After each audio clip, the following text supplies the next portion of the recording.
Namo tassa bhagavato arahato sama sambuddhassa. Namo tassa bhagavato arahato sama sambuddhassa. Namo tassa bhagavato arahato sama sambuddhassa. Katanca sukatang seyo dik.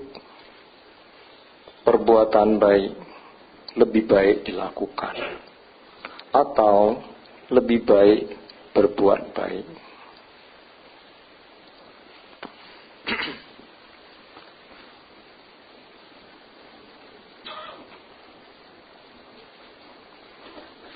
Ibu bapak dan saudara-saudara yang berbahagia,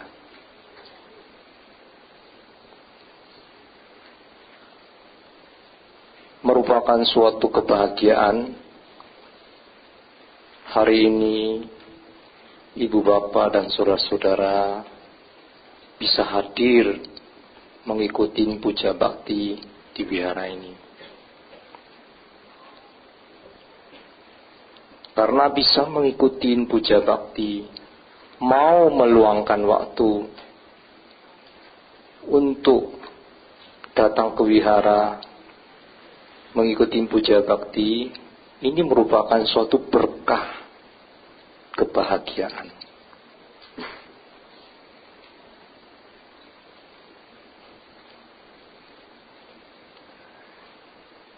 Kalau kita mempunyai kesempatan, kita gunakan untuk berbuat baik pada hari itu, maka hari itu akan menjadi hari baik.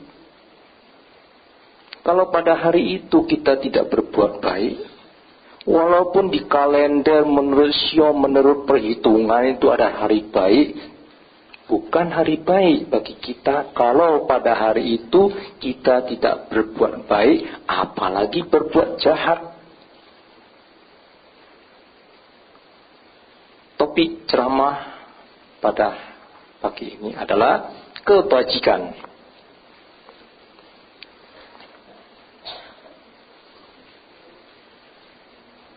Karena penting bagi kita untuk berbuat kebajikan.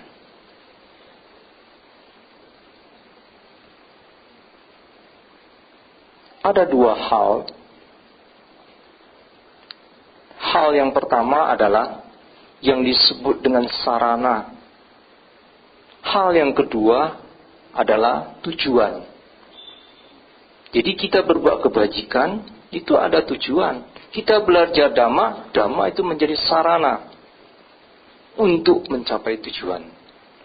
Sekarang yang dimaksud dengan sarana itu apa? Pengertian sarana. Sarana adalah alat. Alat untuk mencapai tujuan. Sedangkan tujuan adalah sasaran yang ingin capai. Ibu bapak dan saudara-saudara, pagi ini hadir ke wihara ini naik apa? Naik apa? Naik mobil. Kan semua tidak naik mobil kan? Ada yang naik kendaraan kendaraan beroda 2. Kok nomor? Ada naik kendaraan umum. Sudah gratis belum Transjakarta? Belum ya? Kemudian ada juga yang datang pakai Mercy nomor 11. Alias jalan kaki. Itu Mercy loh. Mersikil. Kalau orang Jawa ngerti. Kaki itu namanya sikil. Jadi ibu bapak jalan kaki, jangan gengsi, malah sehat. Itu Mercy, Mersikil. Kendaraan mobil Mersikil itu adalah sarana. Sedangkan wihara adalah tujuannya. Jadi ibu bapak datang ke wihara sebagai tujuan. Sarananya apa? Alat transportasinya, ya, kendaraan, roda 4, kendaraan umum, roda 2, dan roda, enggak pakai roda. Kalau bersikil pakai roda nanti orang yang naik sepatu roda. Kalau datang naik sepatu roda nggak sampai-sampai, jalannya soalnya nggak rata. Ya kalau di mall masih bisa jalan-jalan pakai sepatu roda. Kemudian kita ingin sehat secara jasmani. Kalau sakit, misalnya mau ke dokter, harus pakai apa? Pakai uang loh. Gak ada dok gratis. BPJS ya, gratis ya. Iya, tapi itu bayar pajak loh. Ada yang bayar pajak. Kalau enggak BPJS pakai apa bayarnya? Pemerintah juga setor ke rumah sakit loh. Nah, ya memang orang yang miskin yang mampu mendapat support dari itu. Uang adalah sarana. Dokter juga sebagai sarana. Sehat itu tujuannya. Nanti dari dokter dapat resep beli obat. Nah, kan perlu uang. Ya, uang, dokter, obat itu sarana. Sehat itu tujuannya. Misalnya mau sehat lagi, katanya harus rutin olahraga supaya bisa seger, bugar jasmaninya. Nah, seger, bugar kan sehat. Itu sebagai tujuannya. Olahraga perlu alat fitness misalnya, ya senam dan sebagainya. Kan harus belajar dulu kan. Nah, ilmu senam itu kan sarananya. Nah, itu pengertian sarana dan tujuan. Sudah bisa dimengerti ya? Kalau sudah mengerti kita lanjut. Agama Buddha, apa yang diajarkan oleh agama Buddha, dhamma yang diajarkan oleh agama Buddha atau Sang Buddha, itu sebagai sarana, sebagai alat yang menuntun dan membimbing kita untuk bisa hidup di dunia ini bahagia. Kalau belum mencapai surga, minimal tidak jatuh ke alam neraka atau alam apaya yang rendah, yang menderita. Terlahir di alam surga. Bisa mencapai kebebasan tertinggi, nibbana. Jadi ajaran Sang Buddha itu menuntun ke arah sana. Nah, jadi apa yang diajarkan oleh Sang Buddha, dhamma itu sebagai rana dan mencakup sebagai tujuan tertinggi nibbana. Ibu bapak dan saudara-saudara, mungkin di antara kita ketika di dalam pergaulan sehari-hari ketemu dengan orang berbagai macam kalangan, mempunyai keyakinan berbeda dan sebagainya, kepercayaan dan tertentu. Kadang-kadang ketika kita berbicara itu ada pernyataannya seperti ini, bahwa agama itu semua sama saja. Kalau sama saja kan tidak beda toh? Padahal agama itu mempunyai konsepnya masing-masing, atau keyakinan-keyakinan itu punya ajaran masing-masing, konsep masing-masing.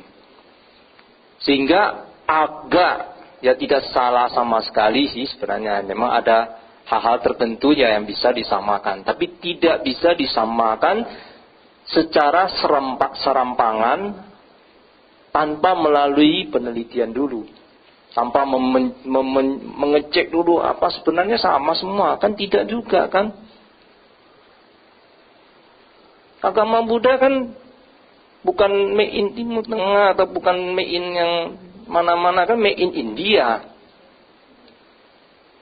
Bukan Eropa, dari Eropa, enggak, dari Timur. Beda. Bahasanya aja sudah beda. Tata caranya juga beda. Jadi tidak tepat kalau kita dikatakan sama. Ya, oleh karena itu sebagai umat Buddha, contoh misalnya di dalam agama Buddha, bagaimana cara kita membedakan baik buruk dan sebagainya? Bagaimana apa yang diajarkan oleh Sang Buddha?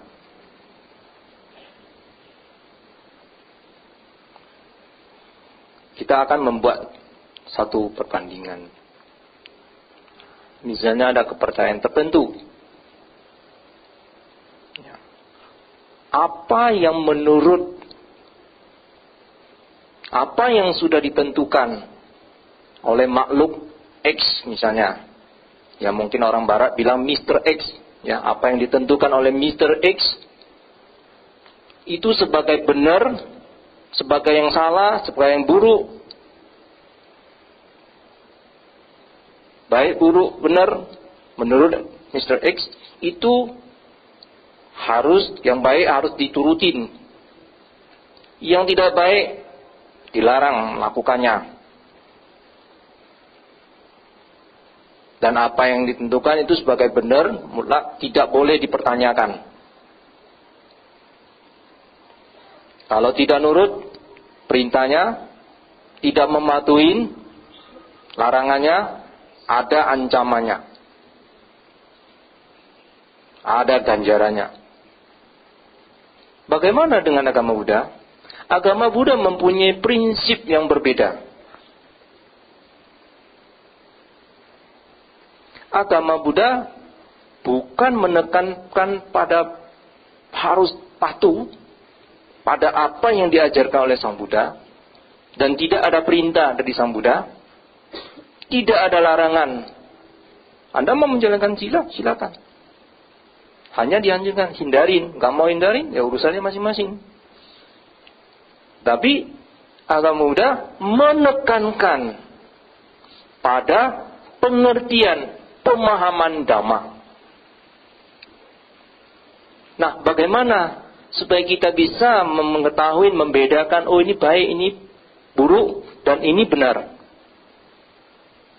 Supaya kita menjadi umat Buddha itu punya gambaran yang jelas, sehingga tidak salah kaprah. Kan banyak orang mengatakan ini benar, ini benar, ini benar. Ya. Kecap semua nomor 1. Mana yang nomor 2? Tapi ini yang terbaik. Ada 3 asas. Asas itu dasar. Yang dapat membantu kita, yang dapat kita gunakan untuk membantu kita sebagai umat Buddha untuk memahami apa itu yang disebut dengan benar, apa yang disebut dengan baik, dan apa yang disebut dengan buruk.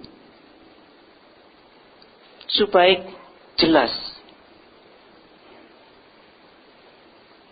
Dengan demikian, kita nanti tidak akan ragu-ragu di dalam melangkah dan mempraktekkan Dhamma. Untuk itu pada hari ini, Bante mau menjelaskan ada 3 asas. Yang pertama adalah asas sarana. Tadi kita sudah mengerti apa itu sarana sebagai alat, ya, dasar alat. Sesuatu perbuatan dikatakan baik apabila dapat membawa kita mendekat pada tujuan nibbana, itu baik. Tapi kalau itu membawa kita menjauh dari nibbana, itu buruk. Gampang kan? Gak susah kan? Kita ada arah yang dituju. Kan nibbana merupakan cita-cita dan tujuan tertinggi umat Buddha. Itu menjadi patokan. Kalau perbuatan kita menjauh, itu buruk. Kalau membawa kita mendekat, itu baik. Kemudian, suatu perbuatan yang membawa pada 6P. P pertama, penenangan. Kalau perbuatan itu akan mengkondisi menjadi tenang, itu baik. Kemudian kalau perbuatan itu akan membuat yang P kedua adalah pelepasan, bebas dari kemelekatan, itu baik. Kalau perbuatan itu membawa pada penghentian dari nafsu-nafsu, sehingga kita tidak lagi berbuat karma buruk, itu baik. Kemudian perbuatan itu membawa pada penyadaran, menyadar. Setiap saat kita menjadi sadar, sehingga dapat mencegah kita berbuat buruk, senantiasa berbuat baik, bebas dari kemelekatan, itu baik.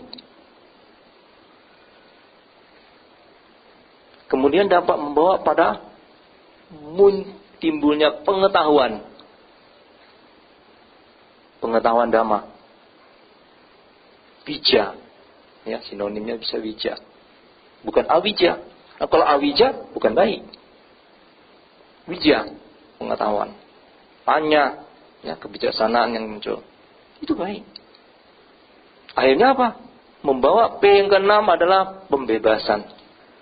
Ya, jadi P pertama adalah penenangan, P kedua adalah pelepasan, P ketiga adalah penghentian, P keempat adalah penyadaran, P kelima adalah pengetahuan, dan P yang keenam adalah pembebasan.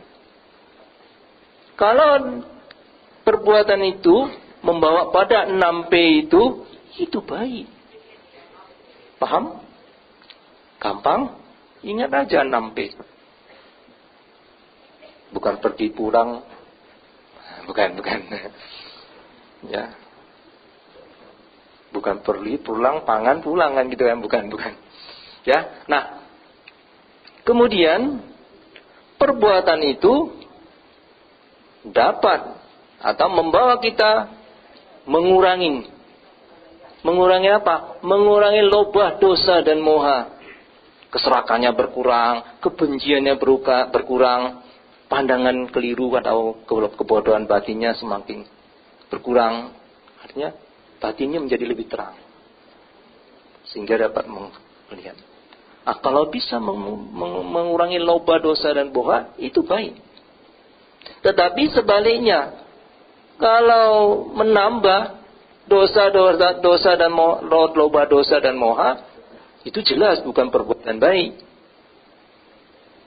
Karena itu akan membawa kita jauh dari nibbana. Kalau lobahnya terus tambah, dosanya tambah, ya kapan mencapai kesucian? Kemudian bukan ketenangan yang didapat. Penyesalan, ratap tangis, kesedihan, penderitaan, itu jelas buruk. Nah, kita sudah bisa membedakan. Nah, jadi dhamma ini menjadi sarana ini untuk membawa kita agar bisa mendekat pada nibbana, mengalami kondisi 6P, kemudian dapat menyebabkan kita berkurangnya lobha, dosa dan moha. Yang kedua adalah asas, hasil dan dampak. Ya, sebenarnya sudah tersinggung sedikit tadi ya. Nah, hasil, jadi kita untuk membedakan perbuatan itu baik, buruk dan benar, itu tergantung pada hasil atau dampak yang ditimbulkan dari perbuatan itu sendiri.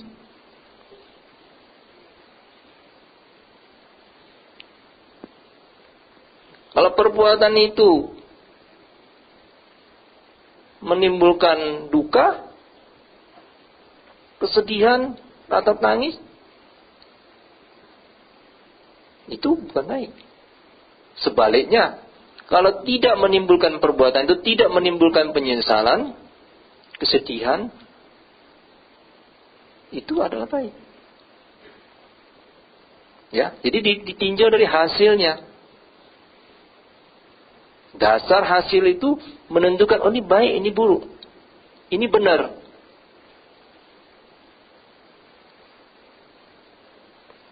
Kalau suatu perbuatan menimbulkan kerugian bagi kita, merugikan makhluk lain, dan kita nggak menjadi tenang, dan kita menyesal ketika perbuatan itu berakibat, itu bukan perbuatan baik dan tidak benar, bertentangan dengan dhamma. Sedang yang ketiga adalah asas universal, penerimaan umum. Ajaran Sang Buddha atau dhamma ajaran Sang Buddha bersifat universal, berlaku bagi siapa saja, kapan saja, di mana saja. Bukan promosi minuman ya. Kalau kan ada kan, kapan saja, di mana saja. Ya, bukan itu, ya. Tetapi universal di sini dasarnya apa? Hukum.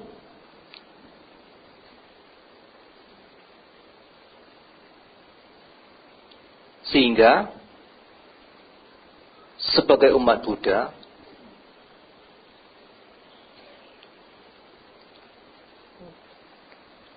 kita diajarkan bagaimana memahami hukum-hukum kehidupan ini.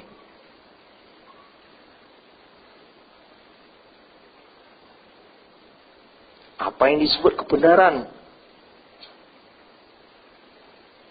Apa yang disebut dengan baik, buruk? Nah, baik, buruk, kalau bertentangan dengan hukum, itu tidak sesuai dengan ajaran Sang Buddha. Kan kadang-kadang ada orang mengatakan, berbuat baik demi kebenaran boleh dilakukan. Itu tidak cocok. Demi agama membunuh boleh. Ya, pembunuh itu udah gak sesuai. Walaupun demi agama, itu tidak bisa diterima di dalam agama Buddha.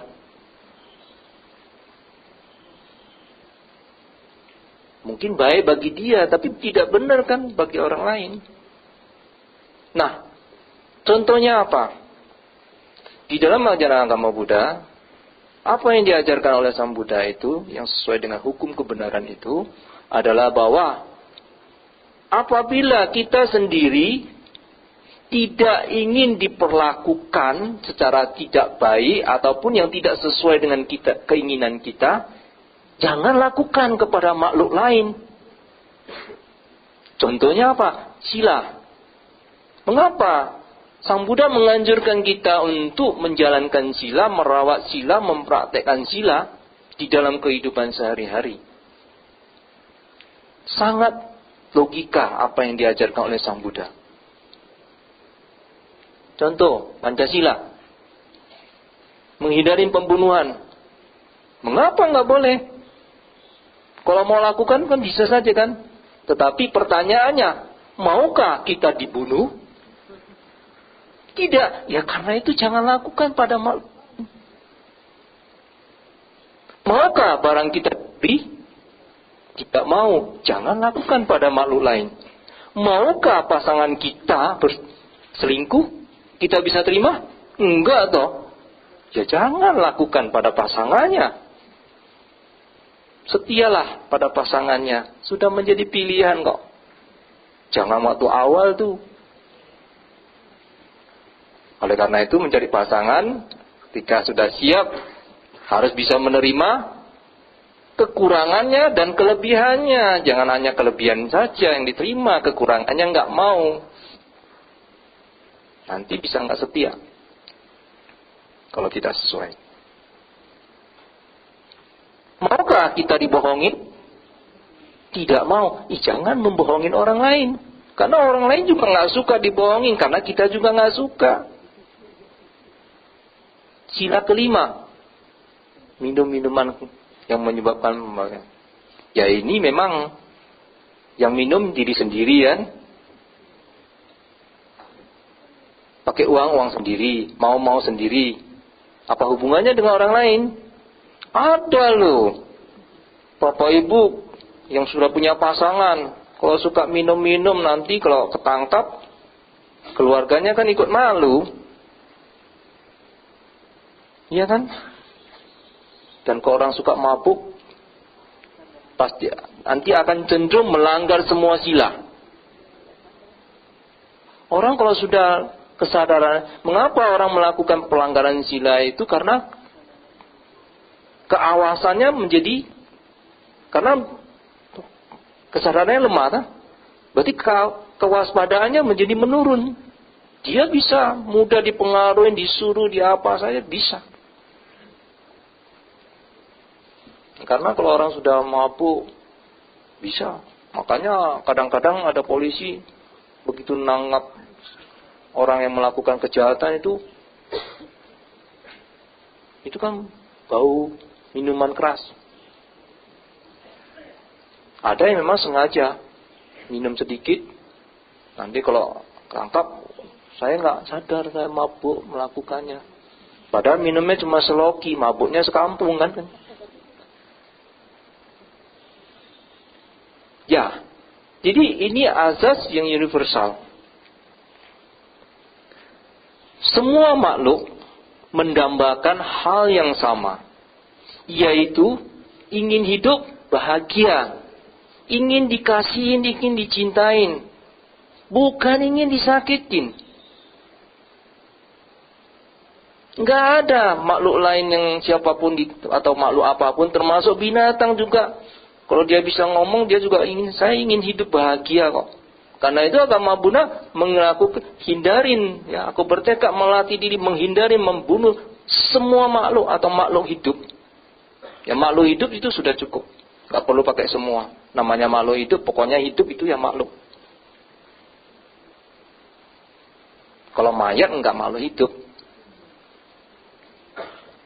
Semua mendambakan hidup bahagia, bukan penderitaan. Oleh karena itu, jangan kita melakukan. Inilah yang menjadi dasar. Oh, ini baik dan buruk. Ini enggak baik karena merugikan makhluk lain, menyakiti makhluk lain.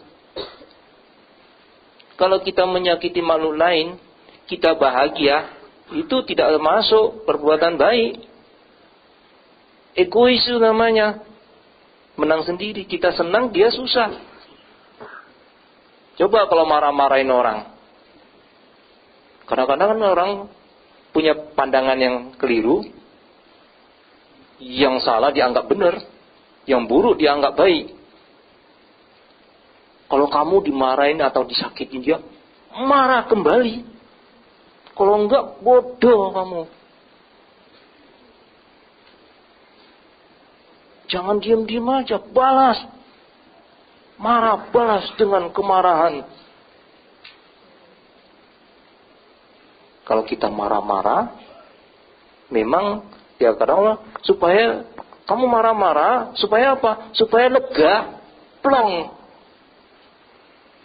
Ya, kita marah-marah, memang kita kemudian lega, plong. Tapi yang dimarahin apa plong?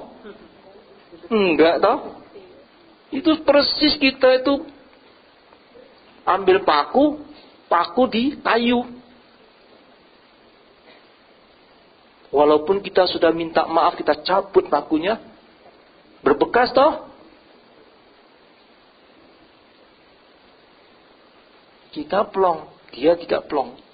Ini bukan perbuatan baik. Baik bagi kita, tidak baik. Nah, oleh karena itu, baik buruk itu tentu baik bagi semuanya. Artinya baik bagi mereka, baik bagi kita. Oleh karena itu, ajaran Buddha itu adalah didasari dengan metta, cinta kasih dan kasih sayang. Tidak kemarahan dibalas dengan kemarahan, kebencian dibalas dengan kebencian, tapi dibalas dengan cinta kasih. Itu baru hukum abadi. Kenapa?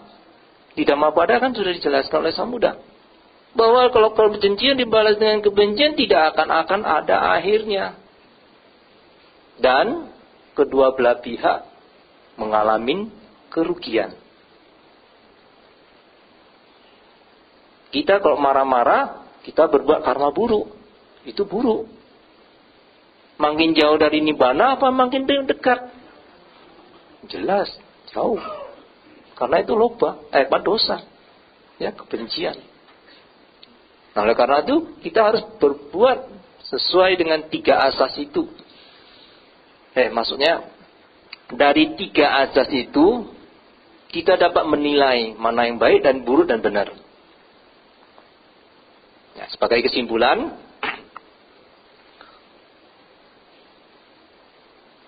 dengan memahaminya, kita akan dengan 3 asas ini kita akan bisa menentukan ini baik dan buruk. Dasarnya apa? Dasar yang pertama adalah dilihat ini sebagai sarana yang dapat mendekatkan kita pada nibbana. Kalau yang buruk akan membawa kita jauh. Kemudian yang baik akan mengkondisikan timbulnya 6P, ya.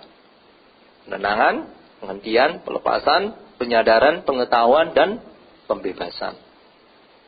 Kemudian perbuatan yang baik akan dapat membawa kita menyebabkan berkurangnya loba, dosa, dan moha. Berkurangnya kekotoran batin. Sebaliknya, kalau yang membawa kita jauh, itu bukan yang baik. Dan dapat menambah kekotoran batin, bukan yang baik. Dapat menimbulkan ratap tangis, kesedihan, duka, derita, dan sebagainya, itu tidak baik. Kemudian, suatu perbuatan yang memang tidak merugikan makhluk lain dan merugikan diri kita. Ya. Apa yang tidak disukai oleh makhluk lain, jangan lakukan, karena itu tidak baik. Nah, lakukanlah yang baik, yang menguntungkan kita dan menguntungkan orang lain. Kalau kita ingin bahagia, bahagiakanlah makhluk lain. Dengan membahagiakan makhluk lain, otomatis kita juga berbahagia. Kenapa? Karena kita menjadi makhluk yang berguna, berarti bagi orang lain.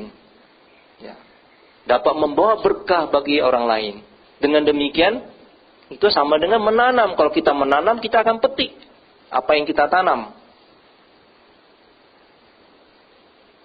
Setelah kita bisa membedakan mana baik dan buruk, maka hendaknya kita senantiasa terus melakukan kebajikan. Mengapa kita harus berbuat baik? Sang Buddha mengajarkan keunggulan daripada kebajikan. Ya, nanti Anda bisa lihat yang ada panah. Nah, itu.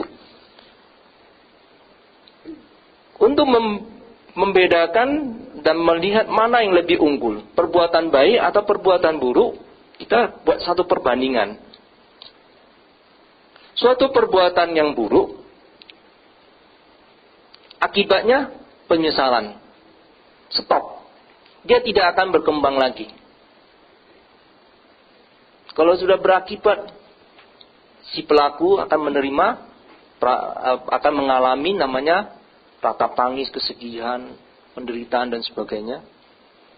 Hanya itu. Sedangkan perbuatan yang baik, setelah dilakukan, akan berkembang. Apa yang dimaksud dengan berkembang? Yaitu, tadi 6P itu. Ya. Setelah perbuatan itu dilakukan, kita akan mengalami suatu ketenangan hidup. Kemudian bebas dari kemelekatan. Kemudian membuat kita stop menambah karma buruk.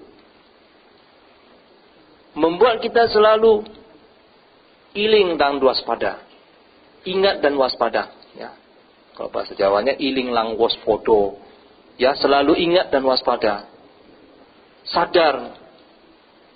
Ketika pikiran buruk muncul, stop. Tidak sampai cukup mengetahui, menyadarin, sehingga kita tidak lagi melakukan tindakan mengikuti nafsu. Ya, nafsu buruk. Aman toh?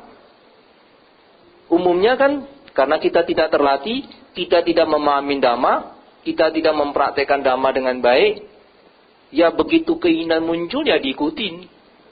Ya akhirnya menyebabkan kita terseret untuk melakukan perbuatan ataupun ucapan yang tidak baik. Marah ya marah terus, jengkel terus. Lobanya terus bertambah dan sebagainya.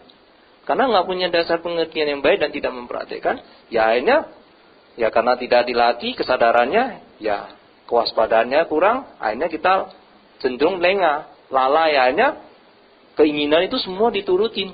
Tidak bisa membedakan mana baik buruk, mana yang benar dan yang tidak sesuai dengan dhamma. Ini nanti akan menyebabkan penderitaan.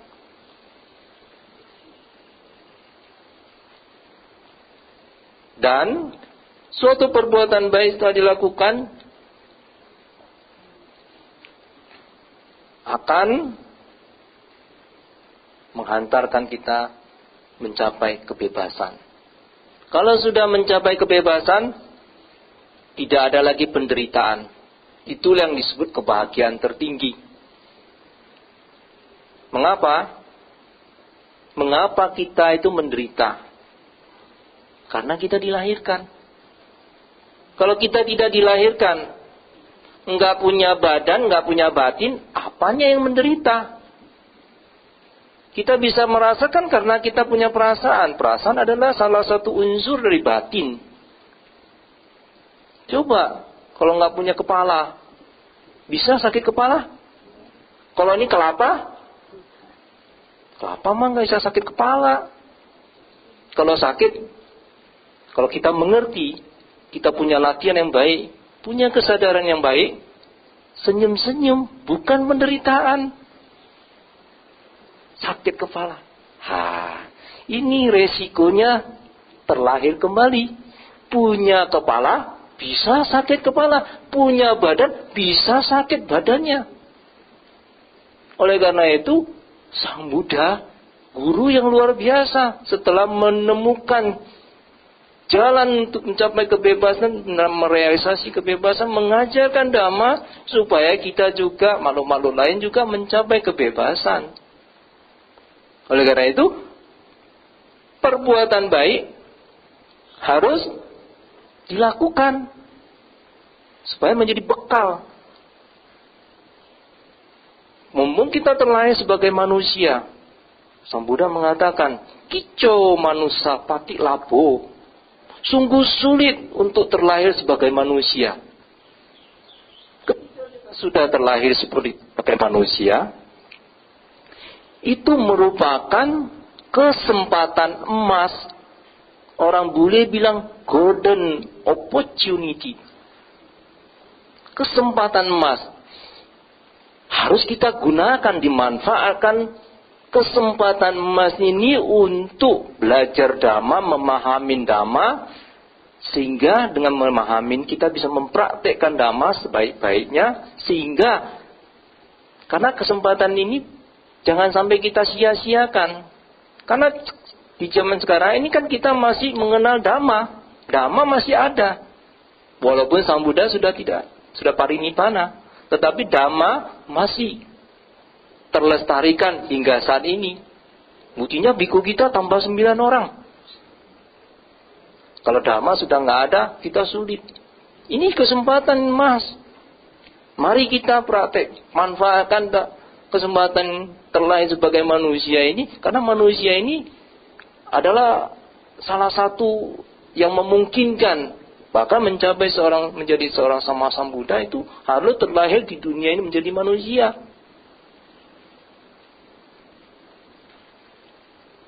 Ibu bapak dan saudara-saudara, mengapa kita harus berbuat baik? Ini bertanya lagi. Mungkin kita kadang-kadang ragu, mengapa harus berbuat baik? Nah, tadi kan sudah jelas perbandingannya. Perbuatan baik dia akan berkembang. Kalau perbuatan dulu, stop. Hanya penyesalan. Sampai di situ aja. Tapi kalau suatu perbuatan baik, menimbulkan ketenangan, kebebasan, penyadaran, pengetahuan, bahkan mencapai nibbana. Ibu bapak dan saudara-saudara, kita Bante yakin kita semua yang hadir di sini adalah orang-orang, adalah umat Buddha yang ingin menjadi orang baik supaya bisa hidup baik kan? Kalau orang baik, apa yang harus dilakukan? Ya berbuat baik toh. Karena tidak ada orang yang baik tidak berbuat baik. Ya enggak? Kalau orang jahat berbuat jahat toh. Ya orang baik kan harus berbuat baik. Ya kalau orang baik berbuatannya jahat, ya enggak disebut orang baik. Ya. Mengapa? Ya karena tidak ada yang lebih baik daripada perbuatan baik. Oleh karena itu, ibu bapak dan saudara-saudara, mari kita berbuat baik.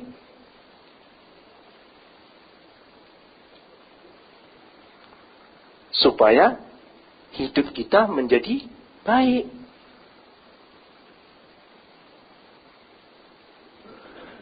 Supaya juga kita setiap saat, setiap hari menjadi hari baik. Karena diisi dengan perbuatan baik. Dengan demikian, hidup kita akan menjadi hidup yang lebih damai, lebih tentram. Karena kan bebas dari pertentangan, karena tidak menyakitin orang lain. Mau marah, stop. Aman toh. Kalau nggak stop, ya berbuat karma baik buruk, karma buruk baru. Menderita lagi kan kalau berakibat. Nah, setelah kita mengetahui, ya semoga dapat mendorong,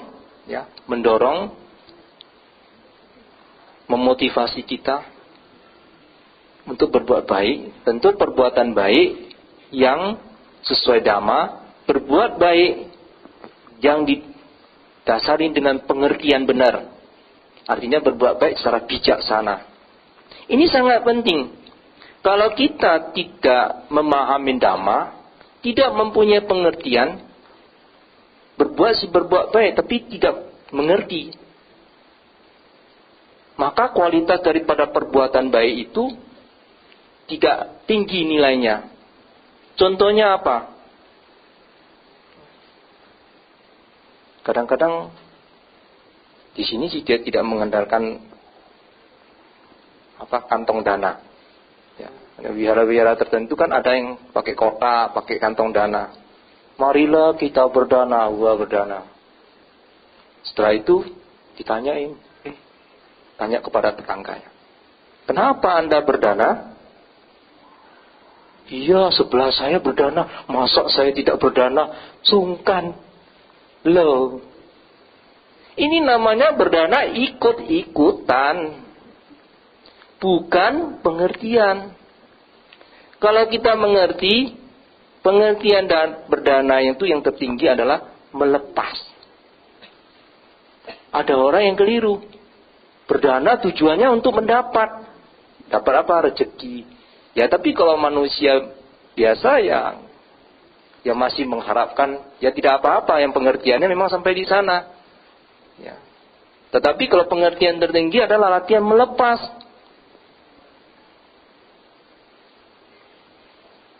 Ada juga kalau yang tidak mengerti, berbuat berdana menolong itu demi mencari nama supaya dipuji. Apalagi di syuting, nanti ini ada saya berdana, sekian rupiah, namanya saya cantumnya, kalau enggak. Itu ya berbuat baik tapi punya keserakahan. Itu belum sepenuhnya baik. Apalagi berbuat baik, nanti Anda harus balas saya punya kebajikan. Saya sudah menolong Anda, besok Anda nolong saya kembali kalau saya susah. Lah ini pamrih.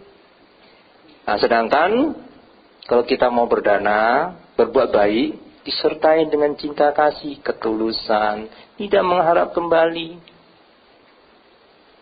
Kalau kita tidak mengharap kembali, orang balas, ya baik, nggak balas kan nggak apa-apa. Tapi kalau kita mengharap kembali, dia tidak balas, kita bisa marah. Nah, dengan memahami dhamma, maka Apalagi kita mengerti kebenaran. Jadi kan kebajikan harus dilakukan, perbuatan buruk harus dihindarin, kebenaran harus dipahamin, hukum-hukum itu harus dipahamin. Kalau tidak memahami hukum, maka kita menderita. Ya, misalnya tentang hukum anicca.